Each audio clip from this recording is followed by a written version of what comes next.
이 7, 22장, 민수기 22장 7절부터 40절까지 말씀입니다. 민수기 22장 7절부터 40절까지 내용입니다. 분량이 좀 많지만 읽으면서 내용을 좀 살펴보겠습니다.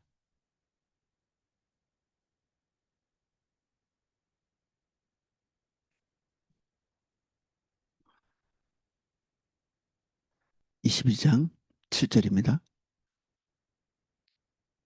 모압의 장로들과 미디안 장로들이 손에 복채를 가지고 떠나 발람에게 이르러 발락의 말을 그에게 전하매 모압의 장로들, 모압에서 제일 지혜롭다고 하는 사람들, 그리고 미디안에 제일 지혜롭다고 생각하는 그러한 사람들이죠.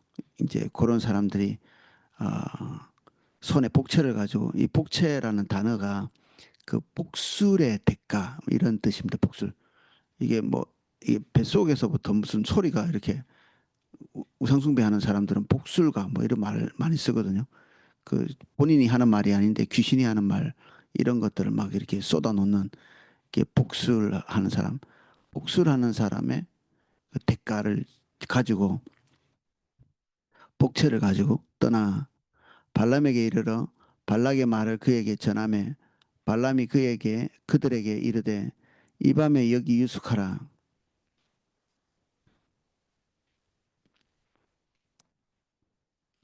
여호와께서 내게 이르시는 대로 너희에게 대답하리라.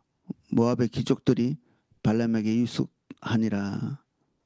아, 그들에게 받은 복채가 마음에 들었던 것 같습니다. 그래서 유숙하고 잠을 재우죠. 하나님이 발람에게 임하여 말씀하시되 너와 함께 있는 이 사람들은 누구냐? 하나님께서 우리의 중심을 이렇게 이끌어내실 때 이렇게 해라 저렇게 해라 말보다는 질문을 하시면서 자기 자신의 중심을 이렇게 토해내기를 원하시죠. 아담아 내가 어디 있느냐? 이렇게 물으시거나 아니면 네 동생이 어디 있느냐? 가인에게 이렇게 물으셨죠. 몰라서 물으시는 게 아니라 지금 어, 하나님께서 물으시는 그 사람의 영혼을 깨우시는 겁니다. 우리에게 뭔가를 질문한다는 것은. 그래서 하나님께서 발람에게 너와 함께 있는 이 사람들이 누구냐라고 물었을 때 발람은 이제 눈치채야 되는 거죠. 하나님께서 지금 이 사람들에 대해서 탐탁하게 여기시지 않는다는 사실을 눈치채야 되는 거죠. 그리고 발람은 그들이 가져온 복채가 마음에 들어서 그들을 하룻밤 귀히 대접해서 지금 재우고 있는 그런 상황인 것. 지금 이런 상황에 대해서 하나님께서 물으시는 것입니다. 지금 여기 유숙하는 자가 누구냐? 너와 함께 있는 이 사람들이 누구냐? 이제 한편이죠, 이제. 벌써 하나님께서는 이, 이 미디안의 장로들, 모압의 장로들과 이 발람이 한편이 되어 있는 것을 이렇게 보시는 겁니다.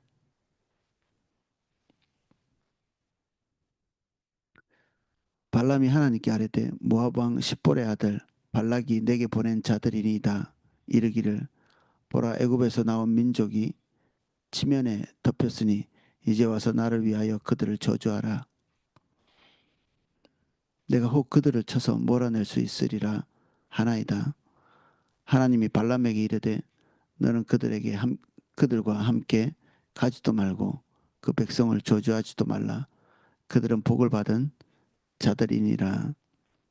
발람이 아침에 일어나서 발락의 귀족들에게 이르되 너희는 너희 땅으로 돌아가라. 여호와께서 내게 여호와께서 내가 너희와 함께 가기를 허락하지 아니하시느니라. 모압의 귀족들이 일어나 발락에게로 가서 전하되 발람이 우리와 함께 오기를 거절하더이다. 굉장히 경건한 사람처럼 보이지만 그 뒤에 행적을 보면 이게 경건했다기보다는 하나님의 위세에 눌린 거죠. 이 여호와라고 하는 그 신을 이 발람이 이게 직면하는 거죠. 발람은 여러 신들을 이렇게 직면했을 것입니다. 그 중에 하나의 신이 이제 여호와인 거죠. 하나님께서 그에게 오셔서 말씀하셨다는 것은 하나님 편에서 계획이 있기 때문에 그에게 다가온 것이지, 인격적인 교제를 통해서 알고 있는 하나님의 백성들과 이게 전혀 다른 입장이죠, 서로가. 발람은 많은 신들의 언어를 대언하면서 또는 어, 사람들의 그 목적에 부합하는 그런 저주를 할 수 있는 그 어둠의 영들의 말을 대언하면서 이 위상이 올라갔던 사람이거든요.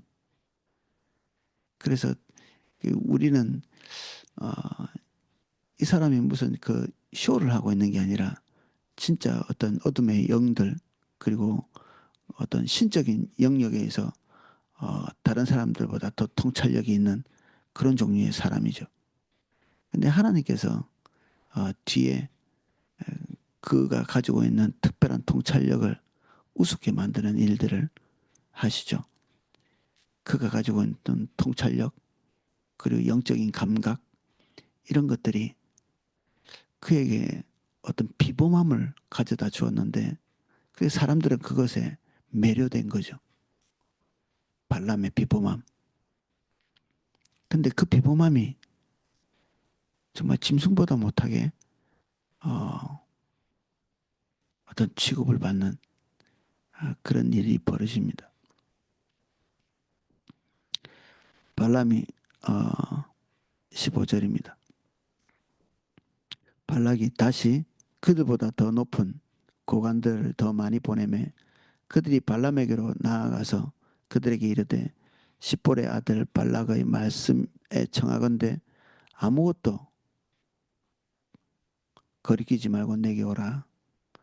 이 발락이 어, 이 장로들의 말을 들었겠죠. 장로들은 아마 발락에게 그런 얘기를 했을 겁니다. 조금 더 흔들면 넘어올 거라고. 이게 장로들이다. 그러면 나이가 많다는 얘기잖아요. 그러면 이 특별히 이 미디안 장로들은 상업을 했던 사람이죠. 사업을 했던 사람입니다. 우리 성도님들 이렇게 봐도 사업을 하시는 분들은 이게 특별한 안목들이 있는 걸 보거든요. 사람에 대해서 이렇게 꿰뚫어 보고 또 사태가 지금 어떻게 돌아가고 있는지를 되게 날카롭게 쳐다보고 있는 그런 것들을 종종 이렇게 보거든요.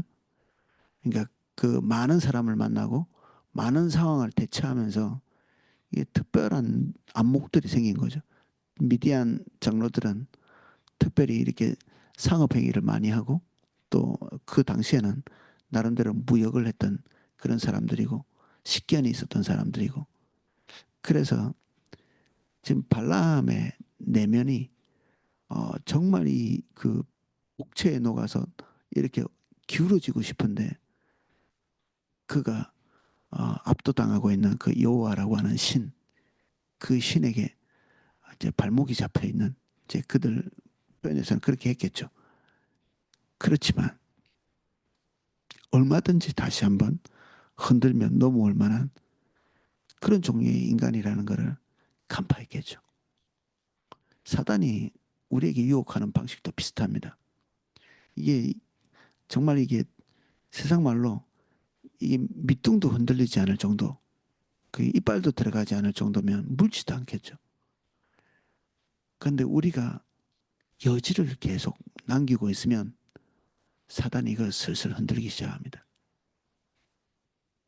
우리가 하나님 외에 다른 것에 대해서 의미를 부여하기 시작하면 그것이 우리의 간절한 염원으로 표현되는 건데 우리가 하나님 외에 다른 목표, 하나님 외에 다른 목적, 다른 가치 이거를 가지고 이렇게 있으면 사단이 그거를 계속 흔들고 있습니다.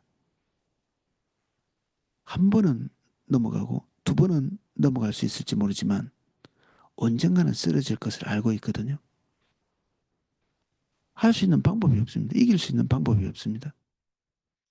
우리가 그 목표를 가지고 있는 한, 그 목적이 있는 한, 하나님의 다른 목적, 다른 가치가 있는 한, 언젠가는 시간 문제일 뿐입니다. 시간 문제. 그래서 한 번 실수한 거는 계속 실수하게 되어 있습니다. 내면 안에 그것을 묻어두고 있기 때문에. 전 마당에 그 정말 생명력이 질긴 그 나무가 이게 있는데 제가 이 집주면서 다 뿌리를 뽑았다고 생각됐는데 이게 지금 막 그것이 땅에서 올라오고 있거든요. 뽑고 뽑아도 계속 올라오는 땅속 어딘가에 뿌리가 남아 있는 거죠. 그것이 겉에 있는 것들 뽑아낸다고 해서 없어지지 않거든요. 우리 속에 다른 가치가 없어야 합니다. 다른 목적이 없어야 되고 다른 염원이 없어야 합니다. 이것이 있는 한 오늘 유혹을 이기고 내일 유혹을 이겼다고 그것이 유혹을 이긴 것이 아닙니다. 발람이 한 번, 두 번 마치 이렇게 하나님을 경외하는 것처럼 그들을 거절했다 할지라도 이 사람들, 이 지혜로운 사람, 세상적인 지혜죠. 그리고 사단은 인간을 다뤄본 적이 너무 오래됐죠. 수천 년간 인간을 다뤄왔기 때문에 그리고 사단은 끈질기죠. 툭툭 치면서 넘어질 때를 기다리는 언젠가는 넘어올 거라는 겁니다. 단념, 포기, 완전한 죽음 이게 유일한 사단을 이기는 방법입니다. 예수님 이름으로 떠나가라. 이게 사단을 이기는 근본적인 방법이 되지 못하고 아예 우리 안에 그 싹을 잘라내고 우리를 십자가에 못 박는 것. 이게 유일한 방법입니다. 그래 유혹이 없습니다. 우리의 유혹이 자꾸 온다. 그러면 그 유혹에 대한 근거를 제시하고 있는 것입니다. 우리가 계속 물질이나 아니면 사람과의 관계나 우리 명예나 아니면 우리 다른 여러 종류의 탐욕이나 이런 것들이 우리 속에 내재하고 있는 상태에서 우리 의지력으로 이걸 한 번, 두 번 거절한다고 이게 승리한 것이 아닙니다.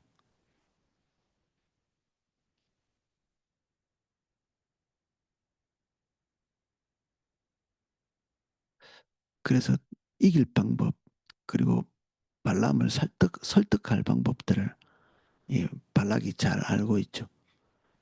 그 전에 보낸 선물 그리고 복채의 값을 어, 복술의 값을 보고 흔들리는 것들을 봤기 때문에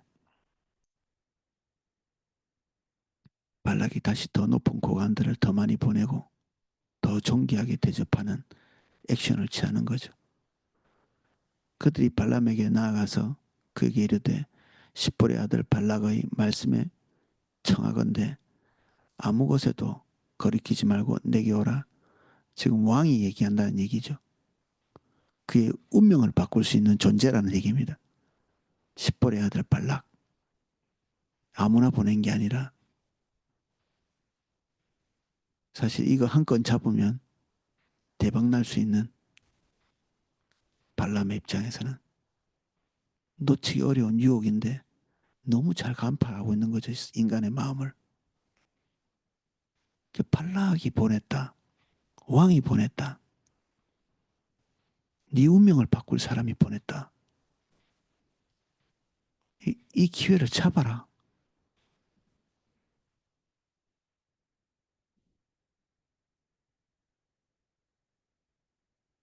근데 이 뒤에는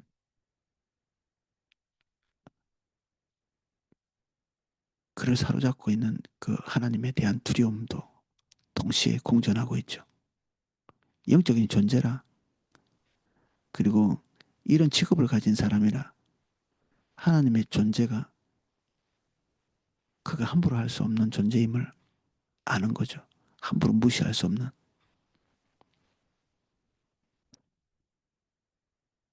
내가 그대를 높여 크게 존귀하게 하고 그대가 내게 말하는 것은 무엇이든지 시행하리니 청하건대 와서 나를 위하여 이 백성을 저주하라 하시더이다.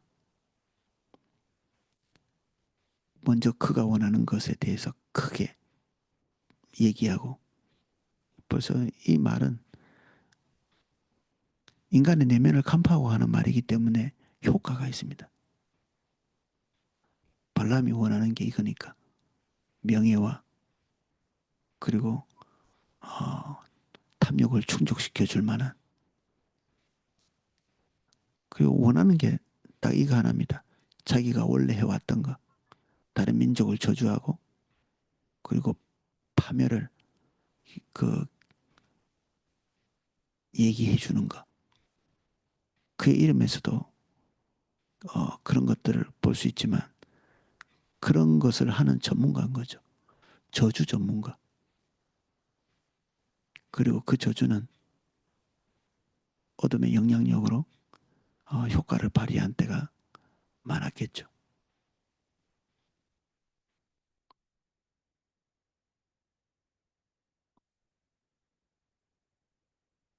발람이 발락의 신하들에게 대답하여 이르되 발락이 그 집에 가득한 은금을 내게 줄지라도 내가 능히 여호와 내 하나님의 말씀을 어겨 덜하거나 더하지 못하겠노라.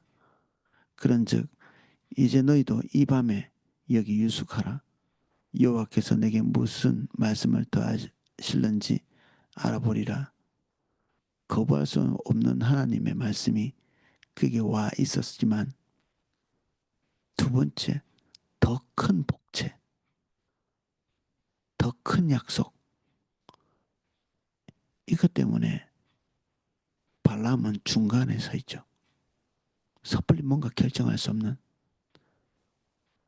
발람은 하나님의 존재도 무시할 수 없고 이 발락의 제안도 무시할 수가 없습니다. 두 개를 다 가지고 있는 거죠. 두 개를 다 가지고 있으면 결국 누가 이기느냐? 본래부터 원했던 것을 취하게 되어 있습니다. 본래부터 원했던 것.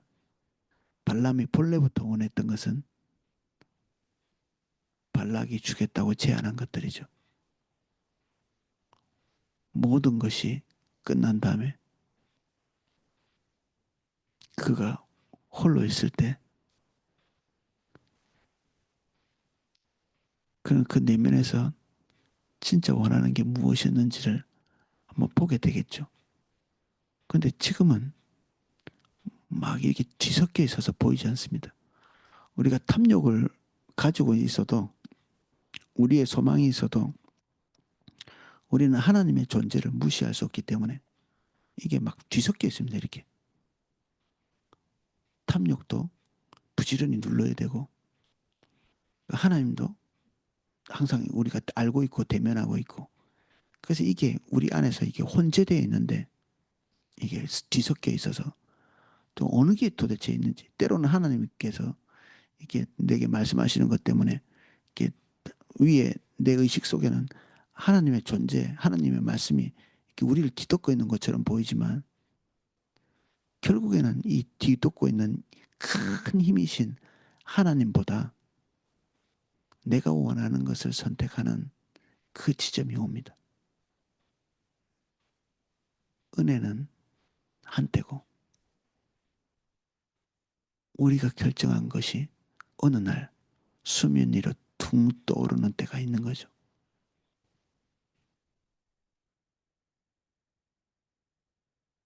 그래서 내 안에 또 다른 하나님입니다. 이게 내 안에 있는 또 다른 하나님.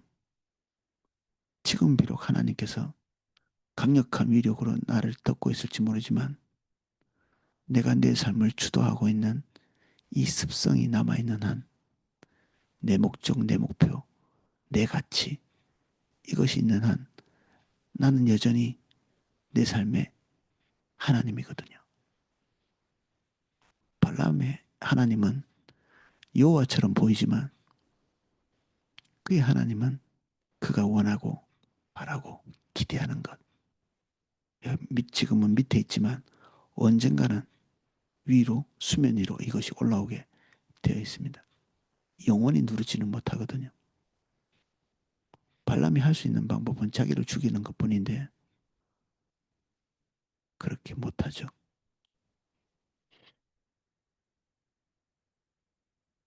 그래서 분명히 하나님께서 그에게 원하시는 것이 무엇이었는지를 이미 알고 있음에도 불구하고 혹여 그가 지금까지 섬겨왔던 그 어둠의 존재들, 그러한 것들처럼 설득이 가능한지,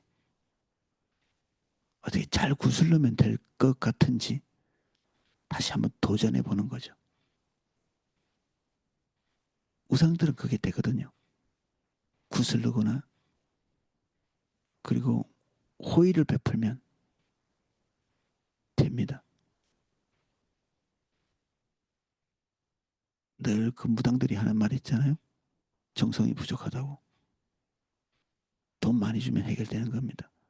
그들이 원하는 탐욕을 채워주면 움직이는 거죠. 이렇게 떠받들어주면 움직이는 것입니다. 하나님은 그런 분이 아니시거든요. 하나님께서 계속 자기 자신을 이렇게 소개할 때 반복해서 하는 말이 있습니다. 나는 뇌물을 받지 않는다.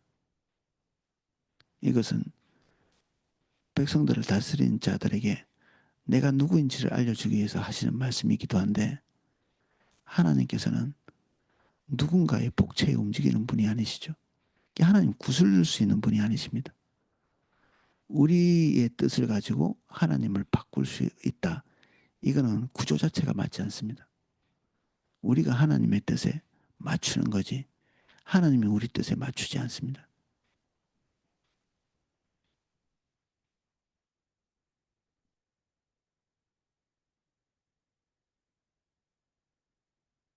밤에 하나님이 발람에게 임하여 이르시되 그 사람이 너를 부르러 왔거든. 일어나 함께 가라. 그러나 내가 내게 이르는 말만 준행할지니라. 이게 간절히 바라던 발람이 그토록 염원했던 금성이죠. 감히 무시할 수 없는 하나님의 존재가 이야기는 했지만 뜻을 바꿔주기를 기대하는. 그래서 한번 기도 사역 받고 안 되면 또 다른 사람, 또 다른 사람, 사람을 교체해 가면서 계속 바꿔 나가는 이 오이코스에서 안 되면 저 오이코스로, 이 교회에서 안 되면 저 교회로 계속 옮겨 다니는 필연적으로 언제 이 방황은 끝나느냐? 본인이 원하는 음성을 들을 때 끝납니다. 원래 본인이 가고 싶었던 곳이 거기이기 때문에 거기서 멈추죠. 드디어 하나님의 음성을 들었다. 발람이 원하는 딱 그 음성. 가봐라. 거기에 단서는 달려있지만 아마 귀에 들리지 않았을 겁니다. 기어코 갈 것을 아시고 가도록 여시죠. 웬간에서는 제어할 수 없는 큰 탐욕이 그를 잡고 있기 때문에 안 가지도 못할 겁니다. 아마. 21절입니다. 발람이 아침에 일어나서 자기 나귀에 안장을 지우고 모압 고관들과 함께 가니 먼 길을 가야 되니까 한 600km 이상을 가야 되니까 준비를 잘 하겠죠. 이 고생과 노고를 할 만한 대가를 충분히 받을 수 있기 때문에 이 정도는 뭐 아무것도 아니겠죠. 그가 감으로 말미암아 하나님이 진노하심으로 지금 가라고 했지만 사실은 가라고 한 게 아닌 거죠. 이게 어떤 면에서 이런 겁니다. 갈 테면 가봐라. 하나님을 설득하는 것은 정말 무서운 일입니다. 하나님을 설득했다. 원래 하나님이 가지신 계획이 있는데 설득했다면 둘 중에 하나가 잘못된 거죠. 앞에 하신 말씀이 잘못됐든지 지금 말씀에 뭔가 문제가 있는 거잖아요. 그러니까 하나님은 설득하는 게 아닙니다. 우리가 하나님의 뜻에 부합해서 거기 가는 것이지. 중보기도는 하나님을 설득하는 게 아닙니다. 하나님의 뜻을 파악하는 거지. 그래서 앞에 말했던 이 말씀은 허락이 아닌 거죠.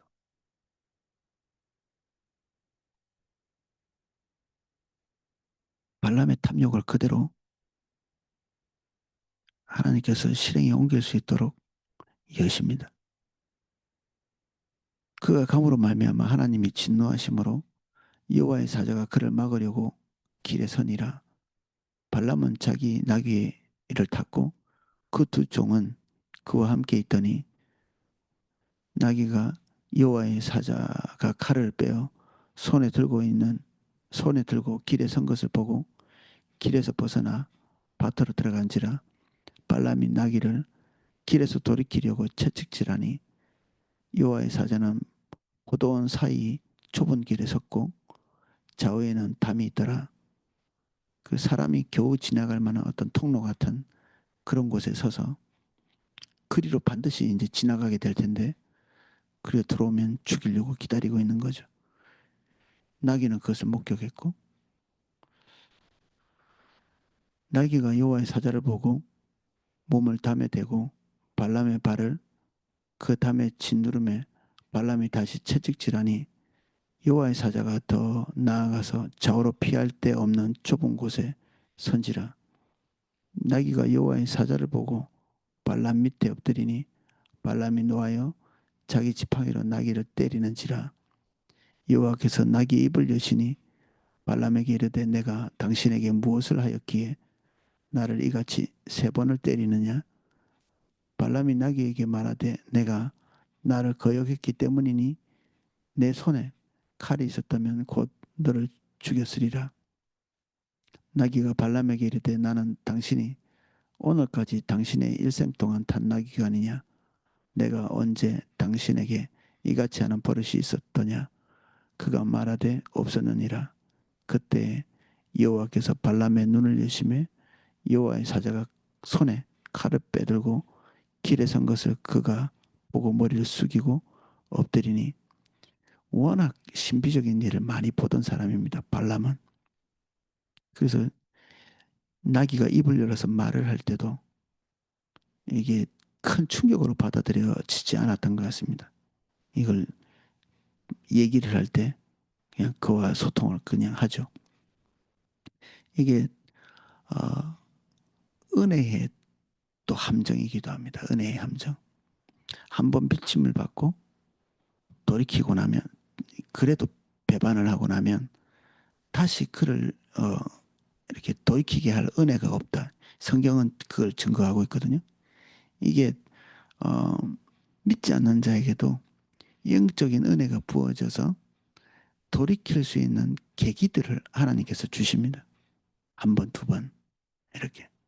근데 그걸 뻔히 파악하고 난 다음에 이게 하나님으로부터 온 말씀이고 이것이 무엇인지를 납득할 수 있고 그것이 진실된 것임을 그 주목해서 보는 그 계기가 한 번쯤 오는데 그 계기를 무시하고 나면 그 다음 단계 동일한 아무리 이렇게 전도나 동일한 것이 와도 그가 그 은혜에서 돌이키지 못하는 이 영적인 세계에도 이게 한 번, 두 번 이렇게 반복되고 나면 그것이 더 이상 어떤 큰 자극이 되지 못하는 걸 발람을 통해서 볼 수 있죠. 이런 그 짐승이 입을 열어서 말을 하는 거는 이게 충격적인 일인데 워낙 이렇게 신비적인 일들을 많이 접하던 사람이라 이런 것들에 대한 어떤 감각이 별로 없는 그냥 자연스럽게 받아들여지는 부분이기도 한 거죠.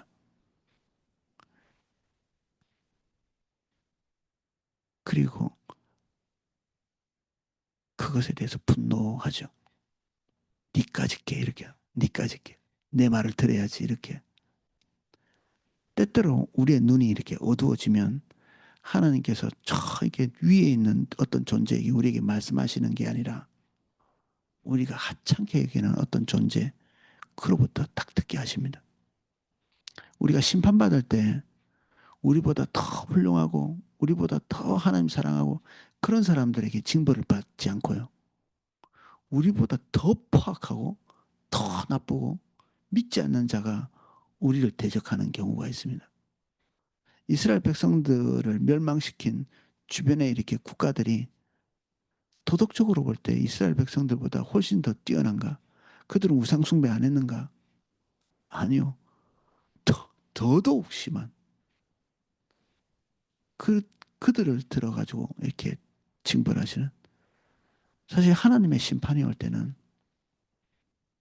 그리고 하나님께서 우리에게 뭔가 이 채찍을 들고 교훈하실 때는 우리의 현상에서 볼 때 그 교훈을 주는 사람을 향해서 우리가 니까짓게 이런 마음을 가질 수 있습니다. 뭐 담임 목사님이 오셔가지고 막 얘기를 했다. 대통령이 와서 얘기를 했다. 시장이 와서 얘기를 했다.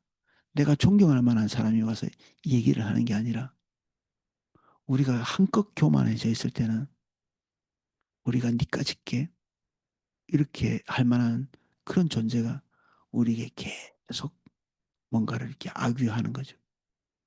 비판, 비난. 우리가 귀를 열어서 들으면 겸손해진 건데 그렇게 하는 것이 희박하죠. 싸우거나 짓눌러 버리는. 짓누를 수 있으니까. 나귀가 입을 열어서 영적 세계를 본 것을 이제 알게 된 겁니다. 자기는 지금 우쭐하고 있는 상황이죠. 자기보다 더 영적 세계를 잘 볼 수 있는 존재가 없기 때문에 한 국가의 리더가 발을 동동 구르면서 부르잖아요. 딱 우쭐거리기 쉬운 그런 지점이고 이미 마음은 둥둥 떠서 내가 이 고대 근동에서는 제일 잘 나간다. 뭐 이렇게 생각하고 있겠죠. 근데 지금 이 짐승이 보고 있는 거를 그야말로 이 소문난 박수무당 이 사람이 보지 못하고 있다. 간담이 선언할 만한 사실이 밝혀집니다. 여호와의 사자가 그에게 이르되 너는 어찌하여 이 내 나귀를 이같이 3번 때렸느냐. 보라 내 앞에서 내 길이 사악함으로 내가 너를 막으려고 나왔더니 나귀가 나를 보고 이같이 3번을 돌이켜 내 앞에서 피하였느니라. 나귀가 만일 돌이켜 나를 피하지 아니하였더라면 내가 벌써 너를 죽이고 나귀는 살렸으리라. 발람이 여호와의 사자에게 말하되 내가 범죄하였나이다. 당신이 나를 막으려고 길에 서신 줄을 내가 알지 못하였나이다. 당신이 이를 기뻐하지 아니하면 나는 돌아가겠나이다. 탐욕이 우리 속에서 딱 이렇게 발생하잖아요. 그러면 머리가 좋은 사람은 머리가 나빠지고 영안이 열려서 있는 영적인 사람은 영안이 닫혀버립니다. 그래서 이 백성들을 판단하는 이 지혜로운 어, 자들, 이 재판관들이 그 백성 중에서는 제일 통찰력이 있는 사람들이겠죠.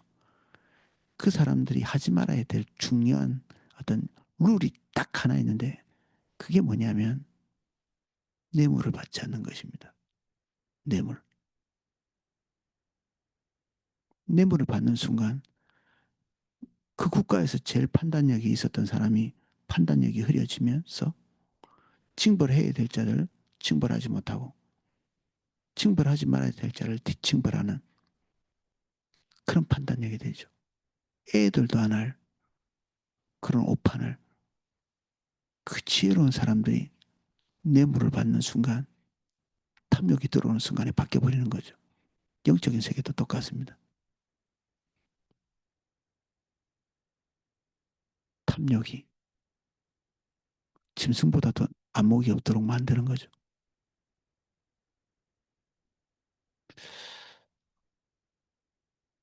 그리고 다시 돌아가겠다고 얘기하지만 중심에는 그대로 탐욕은 있죠. 그가 눈으로 본 것이 이렇게 무시할 만한 상황이 아니라는 것을 동시에 아는 겁니다. 탐욕도 그대로 있고 지금 벌어지고 있는 일도 무시할 수 없는 이 두 개가 발람 속에 이렇게 공존하고 있습니다. 여호와의 사자가 발람에게 이르되 그 사람들과 함께 가라. 가지 말라고 했으면 안 갈 참이죠. 여기에서 자기 마음대로 행동하기는 거의 불가능하겠죠. 여호와의 사자도 하나님의 그 존재 앞에 서 있는 존재로서 나타나자마자 범상한 존재가 아님을 알아본 거죠. 그의 영광에 짓눌려서 그 말을 거역할 수도 없습니다. 근데 그것에 짓눌려서 이게 뭔가 이렇게 순종하는 것 같이 얘기하는 것은 힘에 눌려서 이게 육체적인 힘은 아닐지 모르지만 어떤 영적인 힘에 눌려서 그냥 수긍하는 거죠. 진짜 중심은 어디서 나타나느냐? 자기가 짓누를 수 있는 존재가 얘기할 때 그때 중심이 나오는 겁니다. 짐승이 얘기했을 때, 나귀가 얘기했을 때, 자기 손 아래 사람이 얘기했을 때, 가까운 사람, 무시할 수 있는 사람이 얘기할 때 우리의 중심은 거기서 나오고요. 조금 더 나가면 리더이긴 리더이지만 나와의 격차가 작은 리더, 그 리더에게 우리의 중심이 드러납니다.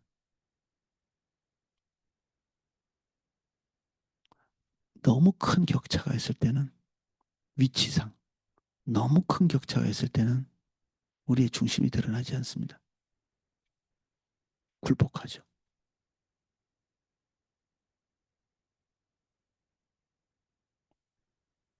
36절입니다. 발락은 발람이 온다는 말을 듣고 모압 변경 끝 아르논가에 있는 성읍까지 가서 그를 영접하고 국경선까지 간 겁니다. 그만큼 급했던 거죠. 발락이. 발락은 발람에게 이르되 내가 특별히 사람을 보내어 그대를 부르지 아니하였느냐. 그대 어찌하여 오지 아니하였느냐. 내가 어찌 그대를 높여 존귀하게 하지 못하겠느냐. 발람이 원하는 것, 딱 그 정점에 있는 것. 발람이 간절히 갖고 싶은 것. 그걸 가지고 곱게 말하고 있죠. 발람이 발락에게 이르되 내가 오기는 하였으나 무엇을 말할 능력이 있으리까? 하나님이 내 입에 주시는 말씀 그것을 할 뿐이니이다.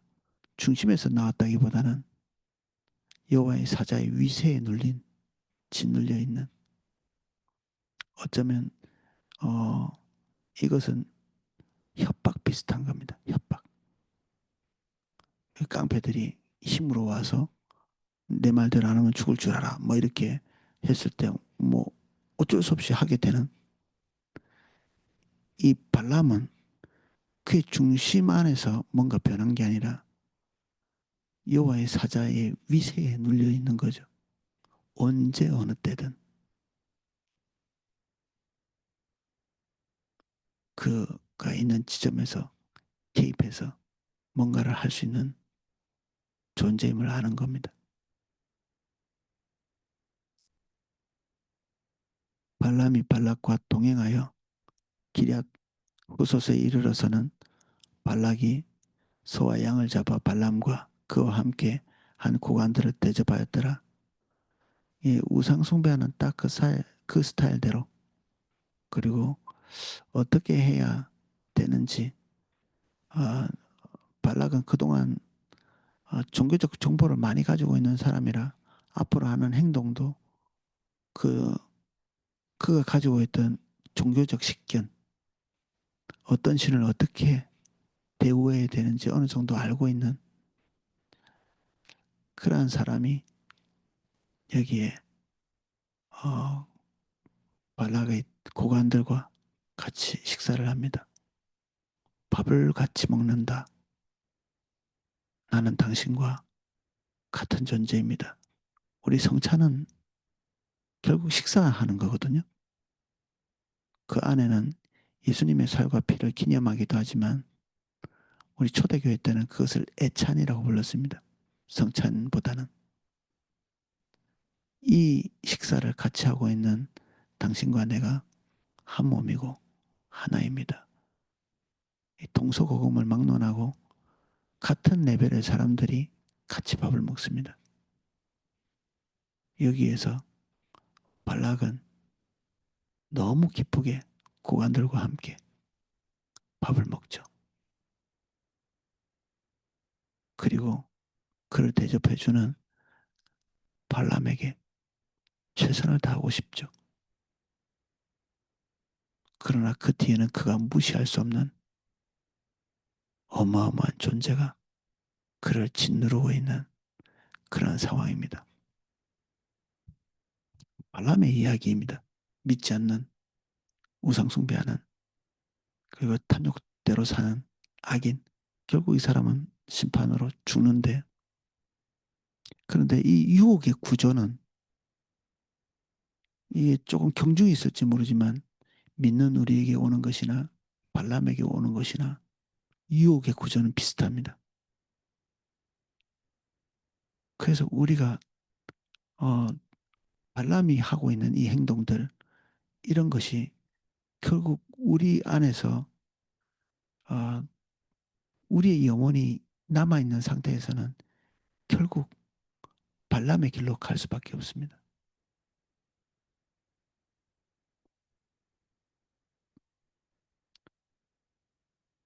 개혁주의에서는 개혁주의에서는 우리가 구원받은 사람임을 어떻게 알 수 있는가? 개혁주의는 개혁주의는 이렇게 얘기합니다.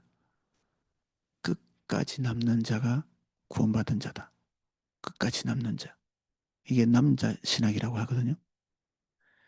그러니까 어떤 사람이 가다가 중간에 배교를 하거나 어떤 사람이 정말 하나님 앞에 열심을 가지고 있었는데 중간에 가서 이렇게 자기 길로 가버린다든지 이러면 개혁주에서는 처음부터 그 사람은 진실한 믿음이 아니었을 것이다 이렇게 합니다. 근데 감리교나 이 알미니안이라고 부르는 그런 그룹들은 어, 이런 현상, 중간에 가서 배교를 한다든지 자기 길로 간다든지 이런 것을 보고 어, 처음에는 진실하게 예수님을 믿었지만 하나님을 믿었지만 하나님을 버리고 구원에서 떨어졌다. 원래는 구원받은 사람이었지만 구원에서 떨어졌다 이렇게 해석을 합니다. 둘 다 똑같은 것. 그러니까 기독교 전체가 얘기하는 게 뭐냐면 지금까지 어떻게 살아왔든 어떻게 해석했든지 간에 상관없이 오늘 우리가 하나님을 버렸다면 그 사람의 구원은 보장할 수 없는, 오늘 하나님을 버린 자, 그 모든 은혜를 뒤집어 엎고 오늘 하나님께 등을 돌린 자, 그에 대한 평가는 감리교든 장로교든 침례교든 동일하게 그가 버림받은 자다 이렇게 이해하는 거죠. 만약에 버림받은 자가 아니었다면 이 고비고비를 넘기면서 하나님과 같이 있는 그 동행의 자리에 반드시 서게 된다는 거죠. 이게 우리 교회가 가르치고 있는, 모든 교회가 통일하고 있는 그런 이야기들입니다. 결국 가다가 떨어진다면 그건 처음부터 구원받은 자가 아닐 거라는 얘기죠. 그래서 초대교회 때도 많은 거짓 형제들에 대한 이야기를 하고 있고, 그리고 어, 가룟 유다 같은 존재도 있는 것이고, 그래서 그런 사람들이 얼마나 많았는지 거짓 형제의 위협, 이 겉으로는 거의 표나지 않는 거죠. 표가 나지 않으니까 사도 바울도 속는 거죠. 가만히 들어온 어떤 사람들, 이런 표현도 쓰거든요. 아니, 교회 안에 그룹 지어서 있는 어떤 사람들이 있는데 그 중심에 자기 목표가 내려지지 않는 존재들이 있습니다. 여전히 자기 목표가 자기 신인 존재들, 회심하지 않은 사람, 두 가지로 해석할 수 있는 거죠. 두 가지로. 처음부터 예수 믿는 사람이 아니었든지 아니면 예수 믿었지만 예수님을 버렸든지 어떤 교단에서 해석하든지 간에 결론은 오늘 그가 하나님에게서 떨어진 존재다. 이 결론은 똑같이 나게 되어 있습니다. 발람은 그 대표적인 존재죠. 네, 오늘은 여기까지 살펴보겠습니다. 발람이 나쁜 사람이지만 그가 가지고 있는 유혹의 구조는 우리 믿는 자들에게도 거의 비슷하게 다가옵니다. 혹여 믿음에서 떨어질까 염려하라고 사도들이 반복해서 얘기하고 있습니다. 유혹에 넘어가서 예수 그리스도에게서 떨어질까 두려워하라고 얘기하고 있습니다. 믿는 자들은 끝까지 지킬 것이지만 그들은 유혹을 이기는 자로서 자신의 믿음을 증거합니다.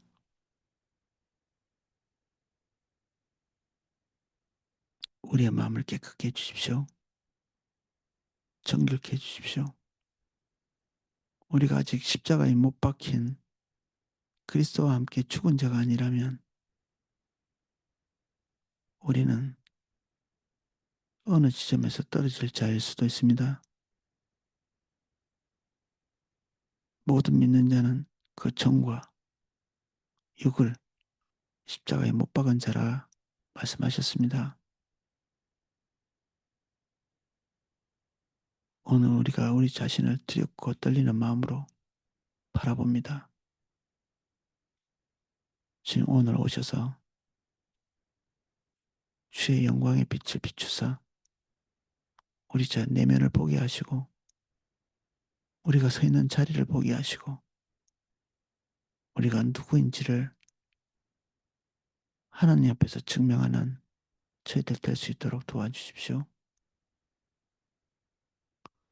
예수님 이름으로 기도합니다. 아멘.